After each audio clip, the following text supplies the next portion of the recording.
1-ാം സങ്കീർത്തനത്തിൽ ഒരു വാക്യമുണ്ട്, അവൻ ആറ്റരികത്ത് നട്ടിരിക്കുന്നതും അല്ലേ തക്ക കാലത്ത് ഫലം കായ്ക്കുന്നതും. ആറ്റരികത്ത് നട്ടിരിക്കുന്നതുകൊണ്ട് ആറ്റരികത്ത് തന്നെ കിളുത്തതുകൊണ്ട്. ഇനി ഇത് എന്താ വാസ്തവത്തിന്റെ വ്യത്യാസം പറയാം, ശ്രദ്ധിച്ച് കേൾക്ക്. ആറ്റരികത്ത് നട്ടിരിക്കുന്നതിന് അതിനൊരു യജമാനനുണ്ട് അല്ലേ, അതിൻ്റെ പിന്നിലൊരു കൈ പ്രവർത്തിച്ചിട്ടുണ്ട്, ആരുടെയും ഒരു എഫേർട്ട് അതിൻ്റെ പിന്നിലുണ്ട് അല്ലേ. എന്നാൽ തന്നെ കിളുത്തതിന് ഇതൊന്നുമില്ല അല്ലേ. ഒരു മഴ പെയ്തപ്പോൾ ഓടി വന്നൊരു വിത്ത് അല്ലെങ്കിൽ ഒഴുകി വന്നൊരു വിത്ത്, നമ്മുടെ നാട്ടിലൊക്കെ നട്ട തേങ്ങയല്ല, ഒഴുകി വന്നതും ആറ്റരികത്ത് എന്ത് ചോദിച്ചാൽ കായ്ക്കും അല്ലേ, വളർന്നു വരും, എങ്ങോട്ട് ചെരിഞ്ഞൊക്കെ നിൽക്കും അല്ലേ. പിടിച്ചു കെട്ടാനൊന്നും ആരൊന്നുമില്ല, അടുത്ത കാറ്റിന് ചിലപ്പോൾ അത് വീഴും. അതേന്ന് ആർക്കും തേങ്ങ ഇടാം, ആർക്കും അതിനെ വെട്ടാം, അതിൻ്റെ മടൽ ആർക്കും എടുത്തുകൊണ്ട് പോകാം, ആരും ചോദിക്കാനില്ല. ഒറ്റ വാക്കിൽ പറഞ്ഞു നിർത്താം, ആറ്റരികത്ത് തന്നെ വളർന്നു വന്നതിനൊക്കെ ആരും ചോദിക്കാനും പറയാനുമില്ല. പക്ഷേ നട്ടു വളർത്തിയതിന് ഒരു ഉടമസ്ഥനുണ്ട്.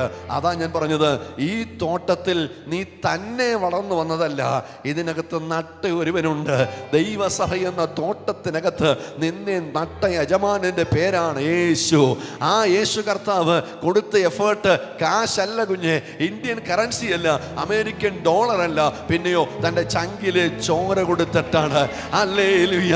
നമ്മുടെ രക്തത്തിൽ നിന്ന് ജനിച്ച നമ്മുടെ മക്കളോട് നമുക്ക് എത്ര ഫേവർ ഉണ്ടാകും, എത്ര കരുതലുണ്ടാകും, എത്ര സ്നേഹമുണ്ടാകും. അങ്ങനെയാണെങ്കിൽ അവന്റെ ചങ്കിലെ ചോര മുഴുവനും പച്ചയായി നമുക്ക് വേണ്ടി ഊറ്റിത്തന്ന ആ അരുമനാഥനായ യേശു നമുക്ക് വേണ്ടി വില കൊടുത്തെങ്കിൽ വിലമതിക്കാനാവാത്ത രക്തം, ഹാബേലിന്റെ രക്തത്തെക്കാൾ ഗുണകരമായി സംസാരിക്കുന്ന പുണ്യാഹ രക്തം കൊടുത്ത് നിന്നെ വിലയ്ക്ക് വാങ്ങിയെങ്കിൽ അവൻ നിന്റെ വിഷയത്തിൽ മൗനമായിരിക്കുമോ?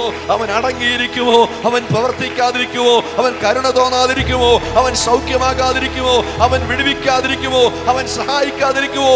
അവൻ നിന്നെ രക്ഷിക്കാതിരിക്കുമോ?